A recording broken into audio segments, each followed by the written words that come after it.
എൻ്റെ തന്നെ ഒരു അനുഭവം ഞാനിങ്ങനെ പങ്കുവച്ചത് ഓർമ്മിക്കുകയാണ്. ആ, കുറച്ച് കാലങ്ങൾക്ക് മുമ്പ് ഏകദേശം ഒരു വർഷത്തിന് ശേഷം ഒരു അപകടത്തിൽ പെട്ട് നമ്മുടെ സൗകര്യങ്ങളൊക്കെ നഷ്ടപ്പെട്ടു പോയൊരു സന്ദർഭം ഉണ്ടായിരുന്നു. അതായത് വാഹനങ്ങളൊക്കെ നഷ്ടപ്പെട്ടു പോയ ഒരു സമയം ഉണ്ടായിരുന്നു. കുറച്ച് കാലം കഴിഞ്ഞ് വാഹനമൊക്കെ റിക്കവർ ചെയ്ത് വണ്ടിയൊക്കെ എടുത്ത് ഇങ്ങനെ നിൽക്കുന്ന സമയത്ത് ഞാനിങ്ങനെ എൻ്റെ അമ്മായിയുടെ വീട്ടിലേക്ക് ഒരു യാത്ര പോവാണ്. അപ്പോൾ വണ്ടി വീട്ടിലുണ്ടായിരുന്നു. വണ്ടി ഇട്ടിട്ട് ഓട്ടോയിലാണ് യാത്ര പോയത്. അപ്പോൾ ഇങ്ങനെ പഴയ ഓർമ്മകൾ ഇങ്ങനെ മനസ്സിലേക്ക് വന്നു. അന്ന് വണ്ടി ഓട്ടം വണ്ടി ഓട്ടാൻ കഴിയുമായിരുന്നു, പക്ഷെ വണ്ടി നഷ്ടപ്പെട്ടു പോയി, കേടുവന്നു, വണ്ടി അത്രയും പരിക്ക് വന്നു, വണ്ടി ടോട്ടൽ ലോസായി പോയി.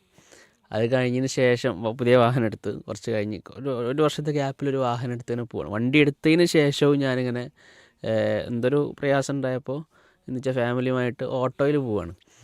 അപ്പോൾ ഇങ്ങനെ പോയ സമയത്ത് ആ പഴയ ഓർമ്മകൾ ഇങ്ങനെ തികട്ടി വന്നു. അപ്പോൾ യാത്ര കഴിഞ്ഞിങ്ങനെ വന്ന് വീട്ടിൽ കയറിയപ്പോൾ ഭാര്യയോട് പറഞ്ഞു, ഇടയ്ക്ക് നമ്മളിങ്ങനത്തെ യാത്ര പോകണം. കാരണം എന്താ വെച്ചാൽ അനുഗ്രഹങ്ങൾ ഉള്ളപ്പോൾ ചിലപ്പോൾ എന്ത് ചെയ്യില്ല, അതിങ്ങനെ ആസ്വദിച്ച് ജീവിക്കുമ്പോൾ ഒരു പക്ഷേ അതിൻ്റെ വില നമ്മൾ എന്ത് ചെയ്യാറില്ല, അറിയാറില്ല.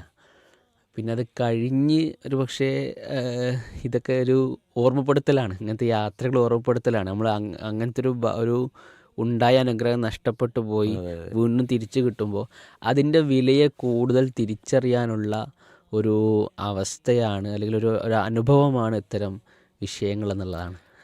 പറഞ്ഞാൽ വളരെ കറക്റ്റാണ്. ശരിക്കും നമ്മൾ ആ തലത്തിലേക്ക് ആലോചിക്കുമ്പോഴേ ഈ ജലദോഷം എന്ന് പറഞ്ഞ സംഗതി വളരെ ചെറിയ പേരിന് നമുക്ക് മറ്റു വലിയ രോഗങ്ങളെ കുറിച്ച് തട്ടിച്ചു നോക്കുമ്പോൾ വളരെ ചെറിയൊരു സംഗതിയാണ്. പക്ഷേ അതുകൊണ്ടുണ്ടാകുന്ന ബുദ്ധിമുട്ടും എടുങ്ങറും ഈ ഒരാഴ്ച നീളുന്ന ആ എടുങ്ങറ്, ആ പ്രയാസം ശരിക്ക് അതില്ലാതെ ജീവിക്കുമ്പോൾ നമ്മൾ എത്ര സമാധാനത്തിലാണ് കഴിയണമെന്ന് അത് വരുമ്പോഴാണ് മനസ്സിലാവുക. അത് അങ്ങനത്തെ വിഷയങ്ങൾ ശരിക്കും അനുഗ്രഹങ്ങളുടെ തലത്തിൽ നമ്മൾ നോക്കുമ്പോൾ ഒരുപാട് കാര്യങ്ങൾ നമ്മളങ്ങനെ തിരിച്ചറിയപ്പെടാതെ പോകുന്നു. ചില അനുഗ്രഹങ്ങൾ നഷ്ടപ്പെടുമ്പോഴാണ് നമ്മൾ കണ്ണ് പോയാലേ കണ്ണിൻ്റെ വില അറിയുള്ളൂ. ചില അനുഗ്രഹങ്ങൾ നഷ്ടപ്പെടുമ്പോഴാണ് എത്രത്തോളം നമ്മുടെ ജീവിതത്തിൽ എന്ത് ചെയ്തിരുന്നു ഉണ്ടായിരുന്നു. അതുകൊണ്ട് തന്നെ നമ്മൾ പലപ്പോഴും മനസ്സിലാക്കേണ്ട വിഷയം എന്താ വെച്ചാൽ, നമ്മൾ അനുഗ്രഹങ്ങൾ ഉണ്ടെങ്കിലും ചില സമയത്തെങ്കിലും അതൊക്കെ ഒന്ന് ബോധപൂർവം മാറ്റിവെച്ച് അത് ആ അനുഭവം അത് ഇല്ലാതിരുന്നൊരവസ്ഥയിലേക്ക് എത്തിക്കഴിഞ്ഞാൽ 10 മടങ്ങൊരു പക്ഷേ അതിൻ്റെ വില നമുക്ക് തിരിച്ചറിയാൻ പറ്റും.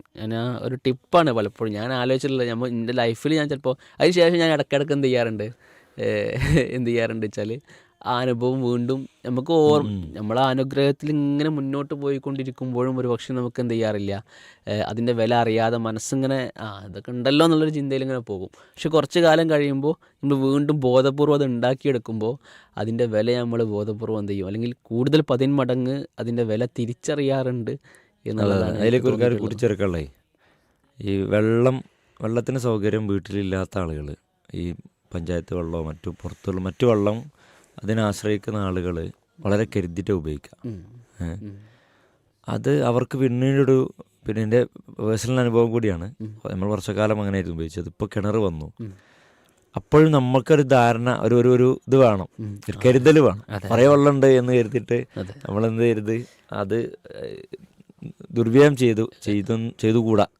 ശരിക്കും നമ്മൾ ശ്രദ്ധിക്കേണ്ട വിഷയമാണ്. ഞാനപ്പോൾ ആലോചിക്കുന്നത് എന്താ വെച്ചാൽ, ഇല്ലാത്ത അവസ്ഥയിൽ നമ്മൾ എങ്ങനെയായിരിക്കും ഉണ്ടാവുക, കരുതുന്നൊരു മൈൻഡ് അത് തന്നെയാണ് എപ്പോഴും നമ്മൾ കീപ്പ് ചെയ്യേണ്ടത്. നമ്മൾ മനസ്സിലിങ്ങനെ കൊണ്ടെടുക്കലുണ്ട്. അതെല്ലാത്തിലും ഉണ്ടാകണം എന്നല്ല പോലും പറഞ്ഞിട്ടുണ്ടല്ലോ, ഒരു പുഴയുടെ വക്കത്ത് നിന്ന് നീ ഒന്നും എടുക്കുകയാണെങ്കിൽ പോലും നീ എന്ത് ചെയ്യണം, കരുതി വേണം, അതിൽ ഇസ്രാഫ് ഉണ്ടാകരുതല്ലോ. അതെ.